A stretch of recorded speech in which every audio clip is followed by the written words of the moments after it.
Olá, seja bem-vindo ao nosso canal do YouTube, para a nossa escola bíblica Selá, o segundo vídeo, da série Um Novo Tempo de Comprometimentos. Semana passada nós tivemos e abordamos o comprometimento com a verdade com o pastor Cláudio Bezerra e hoje nós vamos trabalhar sobre o comprometimento com a adoração. Agora eu queria, inicialmente, deixar bem claro para você que nós não temos como esgotar esse assunto em um período de tempo curto como esse, de 45 minutos a uma hora. Existem livros sobre esse tema, existem revistas, só tratando o tema de adoração. É evidente, nós vamos abordar a partir de um texto específico da Palavra de Deus, neste momento, e nós vamos tentar trazer de uma maneira bem prática o que significa, na atualidade, o comprometimento com a adoração. E quando eu digo na atualidade, é porque você vai observar que houve uma mudança na perspectiva do significado de adoração, não é?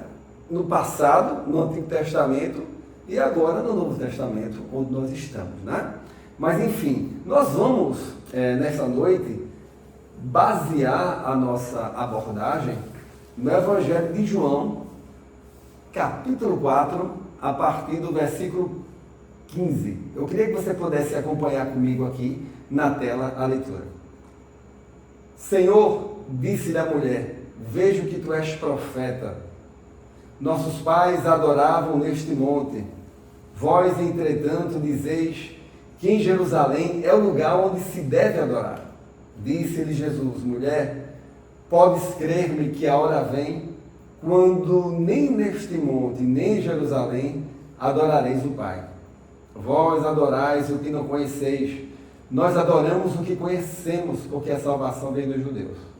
Mas vem a hora, e já chegou, em que os verdadeiros adoradores adorarão o Pai em espírito e em verdade, porque são estes que o Pai procura para seus adoradores. Deus é espírito, importa que os seus adoradores o adorem em espírito e em verdade.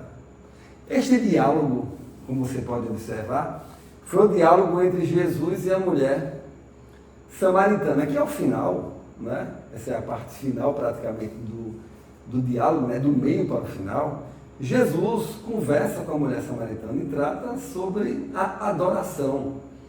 Fala de verdadeiros adoradores. Olha, se existem verdadeiros adoradores, existem os falsos adoradores.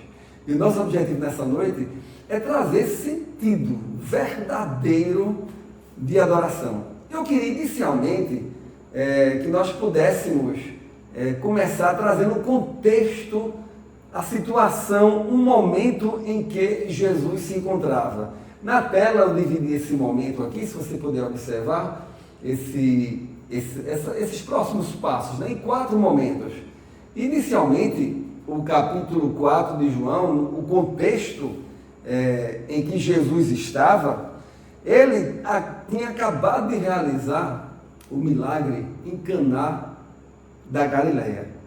Você sabe, quando ele transformou a água em vinho, lá no capítulo 2, verso 11 do Evangelho de João, traz essa narrativa. Depois ele subiu um pouquinho lá no mapa, como você vai observar daqui a pouco, quando nós mostrarmos na tela o mapa, a localização. Eles subiram para Cafarnaum e passaram alguns dias, Jesus com os discípulos em Cafarnaum. Logo em seguida, como estava próximo à Páscoa, isso é narrado tudo no capítulo 2, verso 13, Jesus foi a Jerusalém, quando provavelmente, ali no capítulo 3, ele conversou com Nicodemos. Você lembra a conversa que ele teve com Nicodemos sobre a questão do nascer de novo, E depois desse período que ele estava em Jerusalém, ele desceu mais uma vez para a Judéia.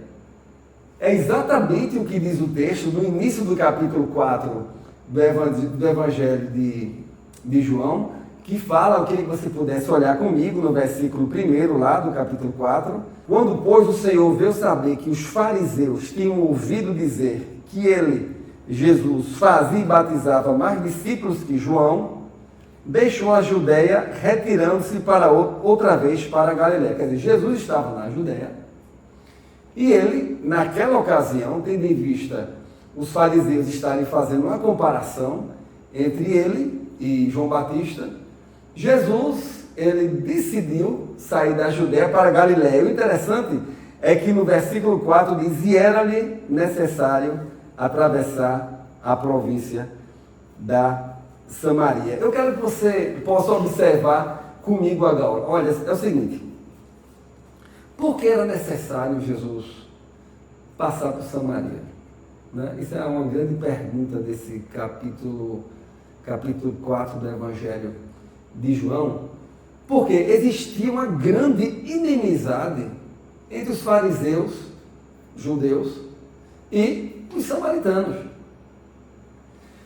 Os judeus e os samaritanos, eles tinham um relacionamento de preconceito, porque os judeus não aceitavam que os samaritanos, eles pudessem fazer parte do povo de Deus, porque no cativeiro assírio, mais ou menos em 722 a.C., os samaritanos haviam se contaminado com os gentios, tanto que se dizia que o povo samaritano era parte gentil, né, e parte judeu. E outro aspecto interessante que nós podemos observar é que eles não tinham, os samaritanos, devido a esse cativeiro, eles não tinham controle da sua genealogia. Logo, eles não conseguiam, digamos, demonstrar que eram herdeiros das promessas. Eles não conseguiam demonstrar que eles eram parte do povo de Deus que havia sido escolhido. Logo, por isso, os samaritanos, eles eram tratados com preconceito pelos judeus. E como é que Jesus, de repente, ali, com os discípulos, né, judeus, iria passar por Samaria? E outro aspecto interessante é que tinham 3 caminhos que poderia levar da Judéia até a Galiléia. Primeiro, você podia ir pela costa. Se você fosse pela costa, como você pode observar aí no mapa, você ia passar por Jope, por Cesareia, e você iria chegar à cidade lá da Galiléia. Se você fosse pelo lado direito, né, do Rio Jordão, você iria pelo Rio Jordão, você poderia pegar a região lá da Pérea e iria sair da Galiléia. Eu acho que esses 2 caminhos eram caminhos até mais bonitos, um pela costa, um pelo Rio Jordão.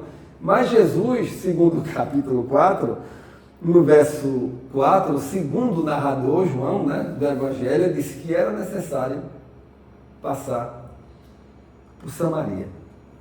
E certamente o Senhor marcou e viu a necessidade de passar por Samaria, porque lá ele iria ter o diálogo com a mulher samaritana, queria abordar um dos temas mais importantes para o nosso relacionamento com Deus, que é a adoração.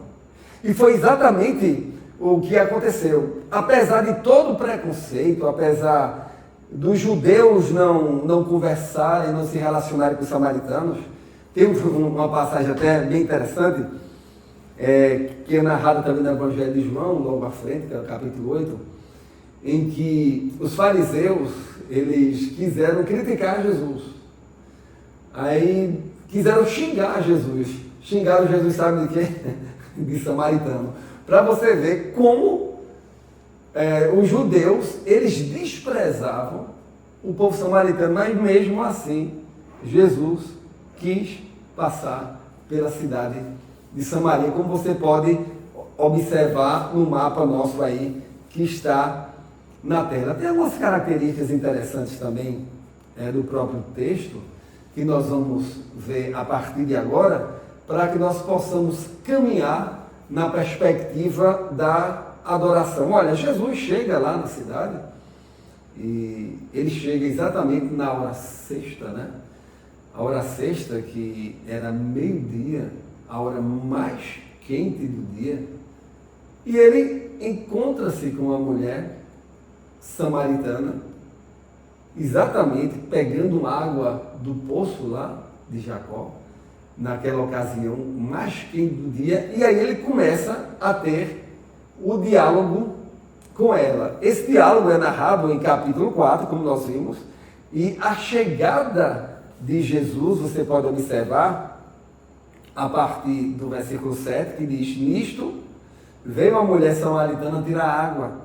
Disse-lhe Jesus: dá-me de beber, pois seus discípulos tinham ido à cidade para comprar alimentos. Então lhe disse a mulher samaritana: como sendo tu judeu, pedes de beber a mim, que sou mulher samaritana? Bem, vem cá comigo. Isso aí você já observou que a própria mulher samaritana, ela deixou muito claro aqui que não havia diálogo entre judeu e samaritano, ainda mais ela sendo uma mulher. Ficou muito claro. E o diálogo segue. Replicou então Jesus no versículo 10: se conheceras o dom de Deus e quem é o que te pede, dá-me de beber, tu lhe pedirias e ele te daria água viva. Respondeu ela: Senhor, tu não tens com quem tirar, e o poço é fundo. Onde, pois, tens água viva? Vê bem, vem comigo. Uma coisa interessante aqui, quando ela fala que tu não tens com quem tirar, só um detalhe, uma curiosidade do texto, né? É porque os judeus samaritanos, eles não repartiam nem mesmo os utensílios.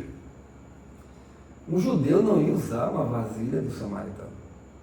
E a mulher estava dizendo ali: como é que tu vai me dar água? Digamos, Jesus não tem vasilha. E eu também não vou te emprestar a minha vasilha. Aí Jesus volta lá no texto, né? Jesus fala, e ela ainda continua, versículo 12: és tu porventura maior do que Jacó, nosso pai, que nos deu o poço, do qual ele mesmo bebeu, e bem assim seus filhos, seu gado? Afirmou Jesus: quem beber desta água tornará a ter sede.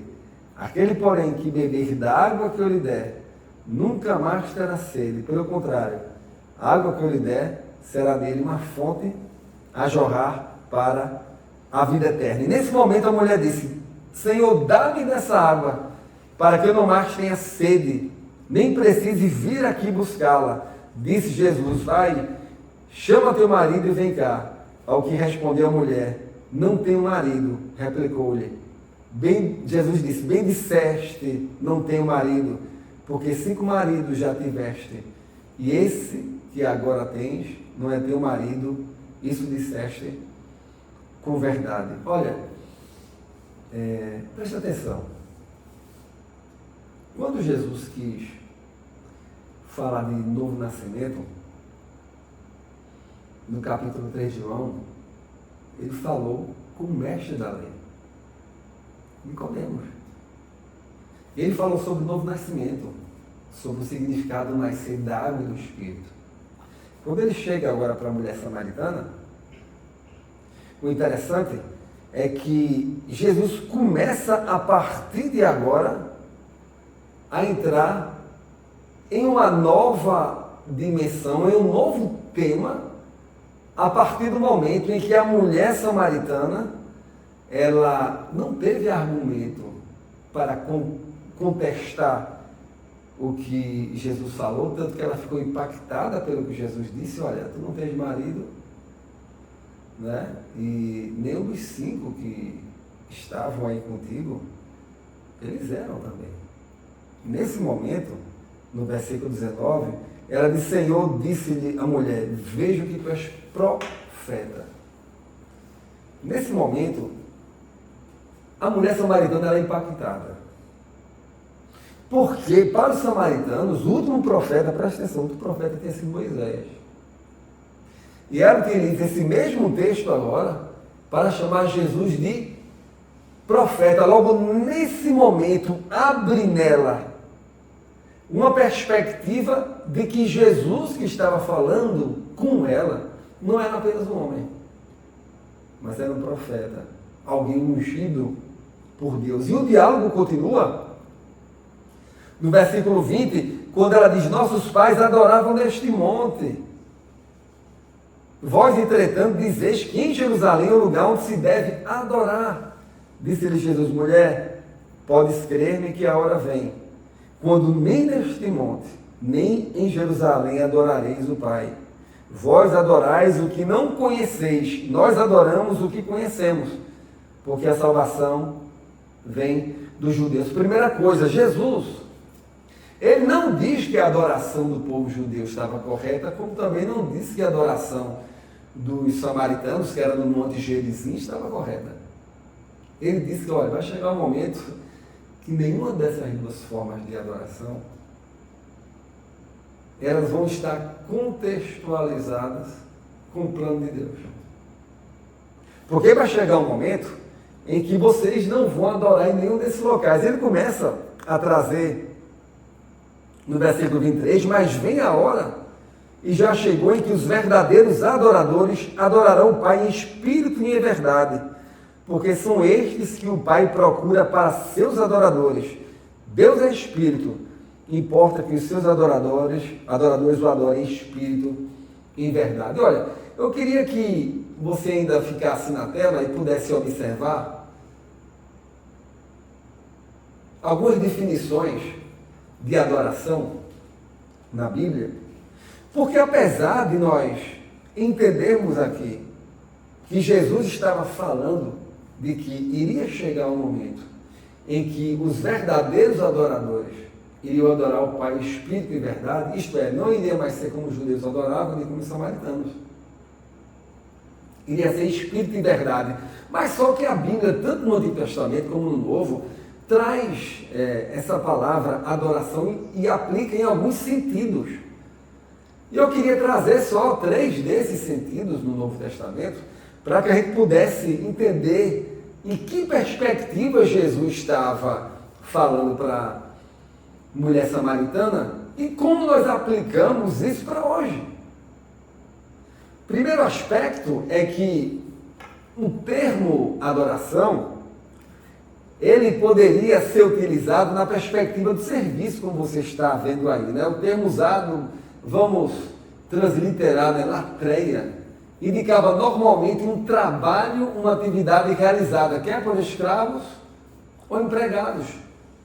Adorar a Deus na observância dos ritos instituídos para a sua adoração. Se você abrir aí comigo na tela, Mateus capítulo 4, você vai observar que durante a tentação de Jesus no deserto, Jesus respondeu e ordenou a Satanás: retira-te, Satanás, porque está escrito: ao Senhor teu Deus adorarás, latreia, e só a ele darás culto. Isto é, a adoração era utilizada numa perspectiva de serviço, de você adorar um Deus através de uma liturgia, né? Você seguia aquela liturgia e por isso você estava adorando a Deus. Um texto muito conhecido também, que nós podemos observar, é em Romanos, capítulo 12, não é? Que fala do culto racional. Você vai observar também que Romanos, capítulo 12,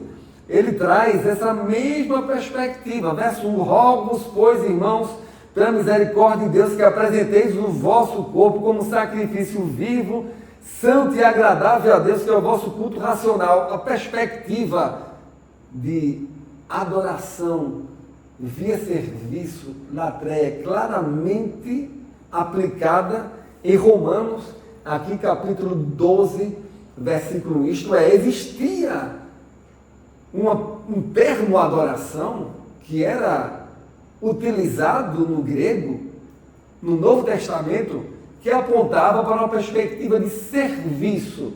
Serviço no sentido de seguir uma liturgia, um ritual para adorar a Deus. Agora também existia um novo sentido também, que vai estar lá de uma maneira muito clara em Mateus capítulo 15, versículo 9. Um segundo sentido, você pode ver aí na tela, sobre a questão de reverência. Reverência que tinha uma perspectiva de temer, de adorar, isto é, você tinha consciência da soberania de Deus, não é? E no versículo 9, do capítulo 15 de Mateus diz: e em vão me adoram, ensinando doutrinas que são preceitos de homem. Isto é, apesar da reverência, apesar de entender a superioridade, apesar de entender que era algo de Deus, apesar de ter esta consciência no texto, eles, em vão, como diz o texto, adoram porque ensinam doutrinas que são preceitos humanos. Isto é, tinha uma adoração no sentido de serviço, tinha uma adoração no sentido de reverência, né, de respeito, né, àquela autoridade, de respeito a Deus. Ó, Romanos 1,25 também traz esse mesmo significado. Se você puder olhar comigo, Romanos 1,25, você pode acompanhar na tela aí também.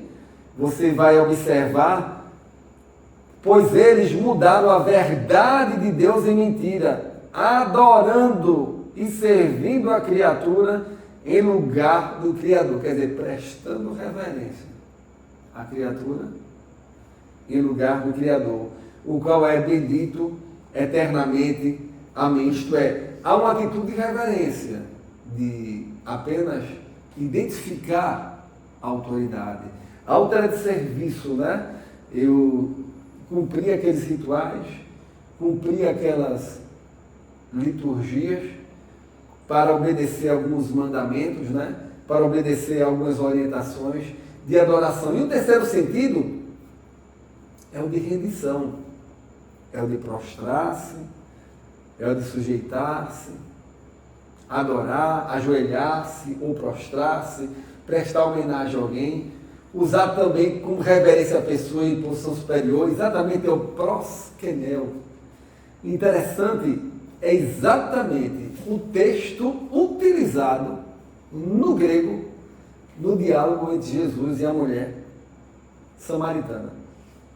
Olha, se nós estamos entendendo que a partir do Evangelho de João, capítulo 4, do 15 ao 23, Jesus trouxe uma nova perspectiva de adoração, nada melhor do que nós olharmos em alguns textos o que significa esse texto, né, essa palavra proskeneu aplicada em alguns contextos. Olha, leia comigo. Apocalipse 4, versículo 10. Os 24 anciãos prostrar-se-ão diante daquele que se encontra sentado no trono, adorarão o que vive pelos séculos dos séculos e depositarão as suas coroas diante do trono, proclamando: Tu és digno, Senhor e Deus nosso. E continua, né? Prestando adoração. Logo, esse texto de Apocalipse 4:10, adoração, é o mesmo termo grego que Jesus utilizou ao conversar com a mulher samaritana, isto é, no sentido de rendição. E ainda temos Atos dos Apóstolos, capítulo 10, versículo 25, diz: aconteceu que indo Pedro a entrar, lhe saiu Cornélio ao encontro e prostrando-se-lhe aos pés, o adorou, no sentido de rendição. Foi quando Pedro responde: mas Pedro levantou dizendo: ergue-te, que eu também sou homem. Quer dizer, esse mesmo texto, proskineu, né, foi aplicado a um homem. E Pedro disse, foi aplicado a um homem, como se, digamos, usado por Deus. Né? E Pedro diz: olha, levanta, que eu também sou homem. Logo, essa perspectiva de proskineu em João 4, Apocalipse 4, Atos 10, aponta para o sentido de rendição que Jesus quis demonstrar à mulher samaritana, que era a forma correta de adoração. E se você puder observar ainda, em João 4, 23, leia comigo só mais um detalhe. Mas vem a hora, e já chegou, em que os verdadeiros adoradores adorarão o Pai em espírito e em verdade, porque são estes que o Pai procura para seus adoradores. Em espírito, pneuma, né? Terceira pessoa da Trindade. Jesus está dizendo aqui para a mulher samaritana que a hora já está chegando em que haverá uma nova forma de adoração, mais ligada, né, ao prosquineu, né, de rendição, entrega total, submissão, principalmente porque essa adoração agora é em espírito, não é mais realizada e, digamos, valorada por atos meramente humanos, por liturgias. Aí nós começamos a pensar, como então eu e você hoje, nós podemos adorar a Deus nessa perspectiva em espírito e verdade, porque Deus, segundo o próprio texto, Ele é espírito. Aí nós vamos partir para uma parte final agora, que é uma aplicação, como eu disse, o texto da adoração é muito amplo, mas eu queria trazer uma aplicação prática para nós nesta noite, porque para nós é importante nós entendermos que a adoração, ela tem Cristo como centro. Hoje, a adoração que foi anunciada por Cristo, ela o tem como centro, que a própria palavra de Deus diz, ó, Evangelho de João, leia comigo, capítulo 7, no verso 39, isto ele disse com respeito ao Espírito que havia de receber os que nele crescem, pois o Espírito até aquele momento não fora dado. Logo, sem Cristo não há habitação do Espírito no homem. Logo, a adoração nós podemos chamar o nome utilizado na teologia, é cristocêntrica. Cristo é o centro da adoração. Muitas pessoas podem ter rituais, né, cerimônias, até bonitas, né, liturgias, em locais bonitos, bem preparadas, cânticos, né, sei lá, gregorianos. Mas se não for cristocêntrica, não é adoração. Não tem como chegar a Deus. Porque para adorar a Deus hoje, você tem que adorar em espírito. E a forma de você adorar em espírito, segundo o próprio texto, é recebendo a partir da sua fé em Cristo. Olha, versículo 39. Isto ele disse com respeito ao Espírito que havia de receber os que nele crescem. Quem crê em Jesus recebe o Espírito Santo de Deus. Por isso que consegue adorar a Deus em espírito e em verdade. Por isso consegue se render a Deus de uma maneira verdadeira. Porque ele se rende em espírito. Porque senão você pode até dobrar os seus joelhos, mas você está de pé. E quando você se rende em espírito, você pode até estar de pé, mas o seu espírito está adorando ao Senhor. E essa adoração, como nós vimos, é em espírito. João 4:23, que tem sido a base dessa nossa abordagem, diz: mas vem a hora, e já chegou, em que os verdadeiros adoradores adorarão o Pai em espírito e em verdade. Isto é, nós só podemos adorar a Deus através do Espírito Santo, que nos concede Cristo. Logo, não existe outra forma de eu adorar a Deus sem a presença de Cristo. As pessoas às vezes falam que o cristianismo talvez é egoísta, enfim, porque acha que só eles estão certos. Mas olha, para adorar a Deus em espírito, tem que ter um encontro com Jesus. O texto é claro. E o interessante é que quando nós temos esse encontro com Cristo, e nós, assim, o adoramos, existe um impacto em nossa vida.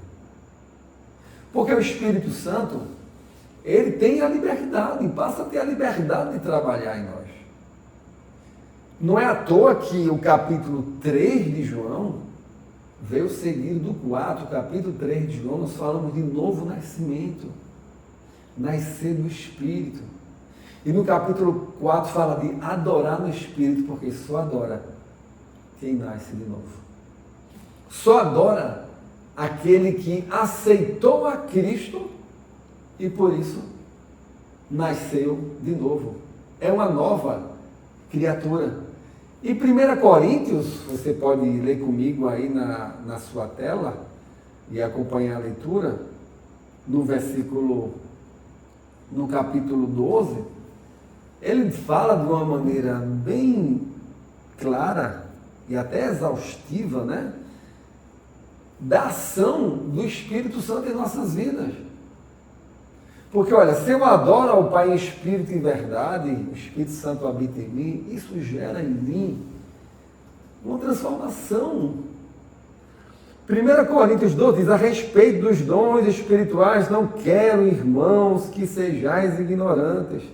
Sabeis que outrora, quando eres gentios, deixáveis conduzir-vos aos ídolos mudos, segundo eres guiados. Por isso vos faço compreender que ninguém que fala pelo Espírito de Deus afirma anátema Jesus. Por outro lado, ninguém pode dizer Senhor Jesus, senão pelo Espírito. Aí ele começa a falar, ora, os dons são diversos, mas o Espírito é o mesmo. E também há diversidade nos serviços, mas o Senhor é o mesmo. E há diversidade das realizações, mas o mesmo Deus é quem opera tudo em todos. A manifestação do Espírito é concedida a cada um, visando ao fim proveitoso.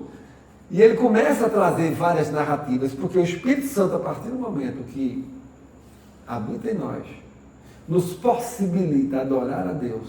E ao mesmo tempo, esse Espírito distribui para nós dons, nos capacita e nos transforma. Olha, uma coisa interessante no diálogo, no final do diálogo de Jesus com a mulher samaritana, em João 4, vamos ver mais uma vez na tela. Nós já estamos caminhando já para o final aí da nossa abordagem, viu, sintética, né? Porque nós não temos como no período desse esgotarmos, né? E até trazermos de maneira muito profunda o tema. Mas o interessante é que quando Jesus, no versículo 26, disse que ele era o Messias, veja bem, a mulher já entendia que ele era profeta, né? Que já era uma grande coisa, porque desde Moisés, para os samaritanos, não tinha havido profeta, né? E já significa que a mulher foi impactada.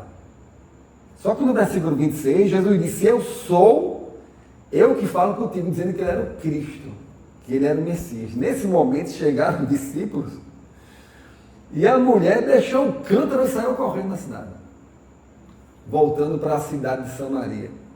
E diz que quando ela chegou na cidade, ela falou no versículo 29, vinde comigo e vede um homem que me disse tudo quanto tenho feito. Será este, porventura, o Cristo? Saíram, pois, da cidade e vieram ter com ele. Olha, é evidente que Jesus disse que os verdadeiros adoradores queriam adorar o Pai e queriam adorar em espírito, era para um momento específico, né? Após a sua morte, aqueles que confiavam e acreditavam em Jesus como seu Senhor e Salvador, como nós vimos, eles receberam o Espírito. Mas eu acredito também que no capítulo 4, como nós lemos aqui, Jesus mostrou um pouco o significado da ação do Espírito Santo na vida de um verdadeiro adorador. Um dos primeiros momentos que Jesus se revela como Messias é para a mulher samaritana.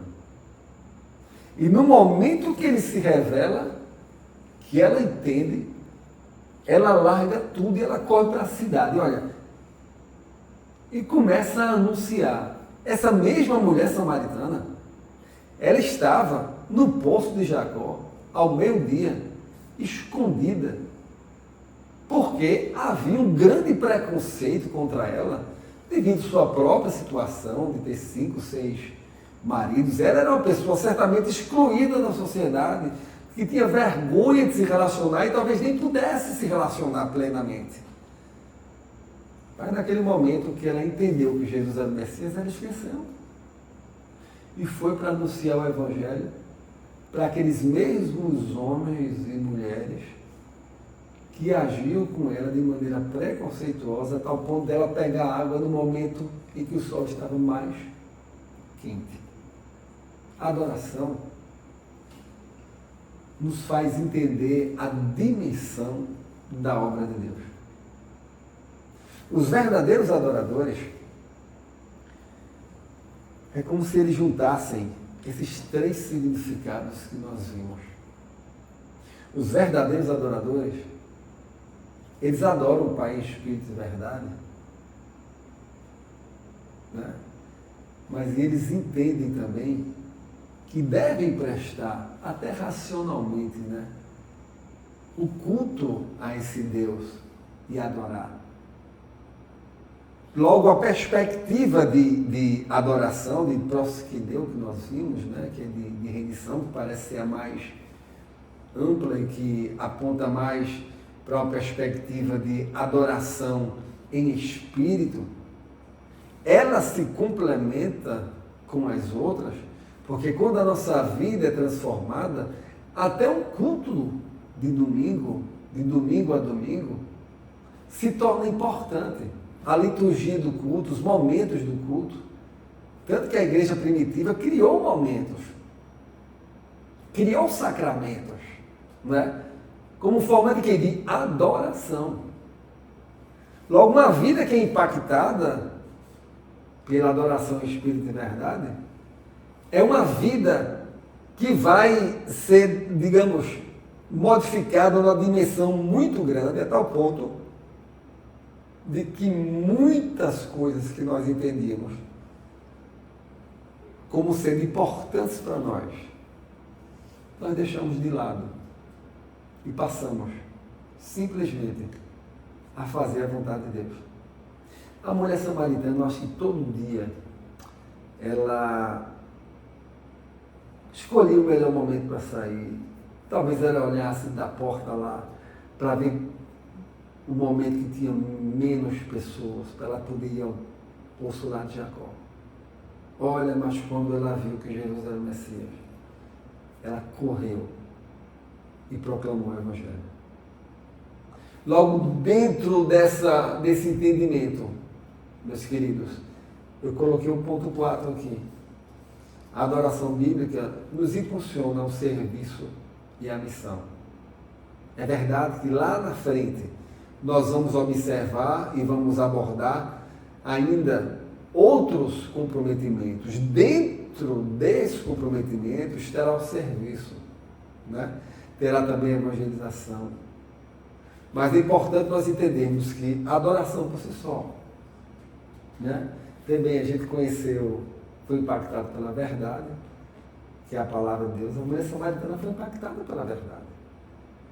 Ela entendeu inicialmente Jesus era o profeta, depois o Messias.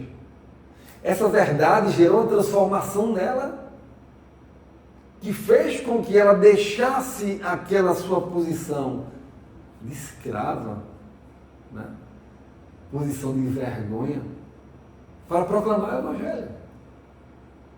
Logo, o comprometimento da adoração vai nos levar a uma adoração em espírito e verdade. Certamente, uma adoração verdadeira, não baseada apenas naquela perspectiva antiga. Mas uma coisa é certa que eu queria deixar para você nesse momento. A verdadeira adoração, ela transforma a nossa vida. Não existe um verdadeiro adorador sem ser impactado pelo Deus a quem ele adora. Olha, Deus abençoe a sua vida e que você possa também estar comprometido, além do seu compromisso com a verdade, que é a palavra de Deus, você esteja comprometido com a adoração. Que Deus abençoe a sua vida.